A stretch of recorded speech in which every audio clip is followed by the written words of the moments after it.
ఒక house wife ఇండిపెండెంట్‌గా ఏదైనా అచీవ్ చేయాలి అని చెప్పి స్టార్ట్ చేసినప్పుడు స్టార్టింగ్‌లో బానే ఉంటుంది. ఇంట్లో వాళ్ళ సపోర్ట్ కూడా ఉంటుంది. కానీ ఎప్పుడైతే తను సక్సెస్‌కి దగ్గరలో ఉంటుందో అప్పుడేంటంటే వర్క్ లోడ్ ఆబ్వియస్‌లీ పెరుగుతుంది కదా!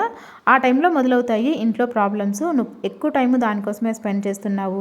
అసలు ఫ్యామిలీకి అసలు టైం ఇవ్వట్లేదు. పిల్లల్ని సరిగా చూసుకోవట్లేదు. ఇలాంటి ప్రాబ్లమ్స్ స్టార్ట్ అవుతాయన్నమాట. ఈ టైంలో మీరు అనవసరంగా బాధపడకుండా, అతిగా ఆవేశపడకుండా మాక్సిమం వాళ్ళకి అర్థమయ్యే విధంగా చెప్పడానికి ట్రై చేయండి. ఇంకా వీలైతే వాళ్ళ హెల్ప్ కూడా తీసుకోండి. వాళ్ళ హెల్ప్ తీసుకోవడం వల్ల ఏంటంటే వాళ్ళకి కూడా అర్థమవుతుందనమాట మీరు ఎంత స్ట్రగుల్ ఫేస్ చేస్తున్నారు అన్నది. ఎన్ని చెప్పినా సరే ఇంకా అర్థం కావట్లేదు అంటే మాత్రం నేనైతే 100% ఫ్యామిలీ కోసమే టైం స్పెండ్ చేయండి అని చెప్తాను. ఎందుకంటే మనం ఇంత కష్టపడి సక్సెస్ అయిన తర్వాత మన సక్సెస్‌ని 100% అంటే హార్ట్‌ఫుల్‌గా షేర్ చేసుకునే వాళ్ళు లేకపోతే మాత్రం అప్పుడు ఇంకా బాధపడాల్సి ఉంటుంది. ఏంటంటే మీకు వీలైతే రెండింటిని ఈక్వల్‌గా బ్యాలెన్స్ చేయండి. లేదంటే 100% ఫ్యామిలీ కోసమే టైం స్పెండ్ చేయండి.